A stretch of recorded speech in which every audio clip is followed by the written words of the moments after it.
Janasena party నుంచి ఒక big breaking news వచ్చింది. Janasena party railway Koduru MLA Arava Sreedhar రాజీనామా అంటూ వస్తున్నటువంటి వార్తలకు వెనక కథ ఏంటి, అసలు ఏం జరిగింది? అరవ శ్రీధర్కి సంబంధించినటువంటి ఇష్యూ అందరికీ తెలిసిందే. ఇప్పటి వరకు అరవ శ్రీధర్ ఎమ్మెల్యే అయిన తర్వాత ఆ నియోజకవర్గానికి ఏం చేశాడు అనేది పక్కన పెడితే, అక్కడ ఒక మహిళకి సంబంధించినటువంటి వివాదంలో ఇప్పటి వరకు చిక్కుకొని ఇబ్బంది పడుతూ దాన్ని ఇంకా ఇంకా సాగదీసుకుంటూ పెంచుకుంటూ వెళ్తున్నటువంటి పరిస్థితే కనిపిస్తూ ఉంది. ఇక్కడ రీసెంట్గా ఆమె అనేక వీడియోలు రిలీజ్ చేస్తుంది. ఆ వీడియోలకు సంబంధించి తన మీద వివాదం నడుస్తున్నటువంటి ఈ టైంలో ఇంకొక వివాదం అతని మీద చుట్టుకున్నటువంటి పరిస్థితి.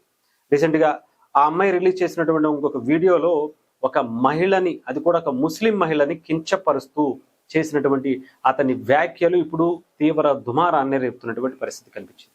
దీని మీదే జనసేన అధినేత ఆంధ్రప్రదేశ్ డిప్యూటీ సీఎం పవన్ కళ్యాణ్ గారు తీవ్ర ఆగ్రహంతో ఉన్నటువంటి పరిస్థితి. వెంటనే అతన్ని పిలిచి దానికి సంజాయిషి ఇవ్వమని చెప్పి కోరగా అతను వివరణ ఇచ్చారు. గతంలో జరిగినటువంటి ఇన్సిడెంట్ కావచ్చు, నిన్న జరిగినటువంటి దాని గురించి కూడా కావచ్చు. అలాగే వెంటనే పవన్ కళ్యాణ్ గారు అతనిని ఏదైతే అతను ఎమ్మెల్యే పదవితో పాటు ప్రభుత్వ విప్పుగా కూడా ఉన్నారు, ఆ విప్పు పదవికి ఆయనని రాజీనామా చేయమని చెప్పి ఆయన చెప్పినటువంటి పరిస్థితి. నువ్వు ఇలాంటి వేషాలే వేస్తే గనక, ఇలాంటి పరిస్థితులే గనక మళ్ళీ రిపీట్ అయితే గనక ఎమ్మెల్యే పదవి నుంచి కూడా నిన్ను రాజీనామా చేపించాల్సి ఉంటుంది, అక్కడికి మళ్ళీ ఎలక్షన్స్కి వెళ్లాల్సి ఉంటుందని పవన్ కళ్యాణ్ గారు తీవ్రంగానే అరవ శ్రీధర్ మీద ఆగ్రహంతో ఆయన ఇచ్చినటువంటి ఒక వార్నింగ్ కూడా మనకైతే వస్తున్నటువంటి వార్త. అంతేకాదు, ఇది ఇప్పటి వరకు తెలుగు రాష్ట్రాల రాజకీయాల్లో ఉన్నటువంటి పరిస్థితి గురించి మనందరికీ తెలుసు. అరవ శ్రీధర్ పూర్తి స్థాయిలో రాజీనామా చేసేస్తాడా ఇంకొకట ఎమ్మెల్యే పదవికి అంటే, ఎమ్మెల్యే పదవికి రాజీనామా చేయకపోవచ్చు. ఎందుకంటే అది ఎంతైనా అది మొన్నటి వరకు ఆ అమ్మాయితో ఏదైతే వివాదం ఉందో అదంతా అది పర్సనల్ విషయం. దీని మీద ఎందుకు పవన్ కళ్యాణ్ గారు తీవ్రంగా స్పందించారంటే, ఒక ముస్లిం మహిళని కించపరుస్తూ ఆయన చేసినటువంటి కొన్ని ఆ మాటలు ఇప్పుడు సోషల్ మీడియాలో వైరల్ అవుతున్నాయి. కాబట్టే ఇది తీవ్రమైనటువంటి దాని కిందే పవన్ కళ్యాణ్ గారు ప్రతిస్పందించారు. దాని మీద ఆయన మీద వెంటనే ఆగ్రహం వ్యక్తం చేసి సీరియస్గా అతని ఏదైతే విప్ పదవి నుంచి తీసేయటం అనేది కూడా అతనే రాజీనామా చేసినప్పటికీ కూడా, బట్ వెనకాల పవన్ కళ్యాణ్ గారే చాలా బలంగా అతని మీద ఒక డెసిషన్కి వచ్చినట్టుగా కూడా తెలుస్తుంది. అంతేకాదు, అంటే ఇక్కడ నార్మల్గా అరవ శ్రీధర్కి ఇచ్చినటువంటిది చాలా మంచి ఆపర్చునిటీ జనసేన అధినేత పవన్ కళ్యాణ్ గారు. ఎందుకంటే ఒక బడుగు బలహీన వర్గాల నుంచి ఒక మంచి వ్యక్తి వచ్చి రాజకీయాల్లో చాలా మంచిగా హుందాగల రాజకీయాలు చేయాలి అని చెప్పి చాలా మంది కోరుకుంటారు. వాళ్ళందరికీ దొరకనటువంటి ఒక అద్భుతమైనటువంటి అవకాశం ఒక చిన్న కుటుంబం నుంచి వచ్చినటువంటి అరవ శ్రీధర్కి రైల్వే కోడూరు ఎమ్మెల్యేగా అవకాశం ఇచ్చారు, గెలిపించి ఇప్పుడు అసెంబ్లీకి పంపించారు.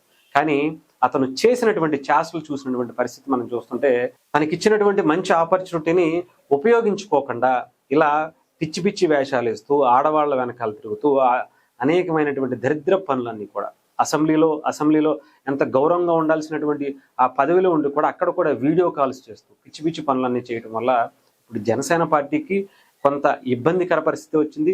సో చాలా సీరియస్ డెసిషన్స్ కూడా పవన్ కళ్యాణ్ గారు తీసుకుంటున్నట్టుగా కూడా తెలుస్తుంది. అది ఈరోజు జరిగినటువంటిది. అతను చాలామంది ఎమ్మెల్యే పదవికి రాజీనామా అనుకుంటున్నారు, కానీ ఎమ్మెల్యే పదవికి కాదు, విప్ పదవికి. అవసరమైతే అలాంటి డెసిషన్స్ కూడా పవన్ కళ్యాణ్ గారు తీసుకోవడానికి సిద్ధంగా ఉన్నారు. ఇది ఆయనకి ఇచ్చినటువంటి ఒక బలమైనటువంటి స్ట్రాంగ్ వార్నింగ్గా మనం చూడాలి. అంతేకాదు, ఇలా ఉన్నటువంటి ఇంకొక ఎమ్మెల్యే మీద కూడా పవన్ కళ్యాణ్ గారు సీరియస్ అయినట్టుగా అతను కూడా పిలిపించుకుని ఒక సీరియస్ వార్నింగ్ ఇచ్చినట్టుగా కూడా తెలుస్తుంది. దీని మీద కొంచెం చర్చ జరిగేటువంటి పరిస్థితి కూడా ఉంది.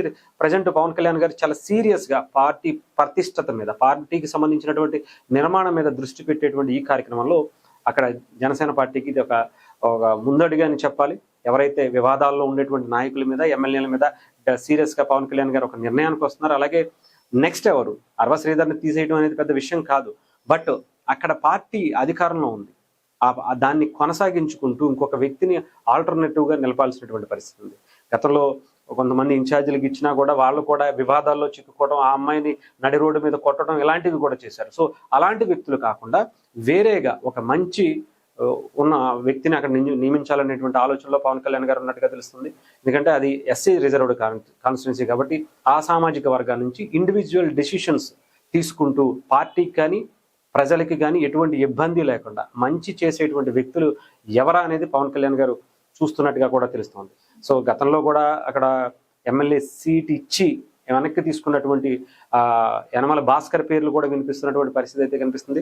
చూడాలి. మొత్తానికి ఏదేమైనా కానీ అరవ శ్రీధర్కి సంబంధించినటువంటి రాజీనామా విప్పుతోనే ఉంటుందా, అంతకి మించి ముందుకు వెళ్తుందా అనేది మనం త్వరలోనే తెలిసేటువంటి పరిస్థితులు అయితే ఉన్నాయి. అది అతని చేతుల్లో కూడా ఉంది కాబట్టి అది కూడా చూడాలి.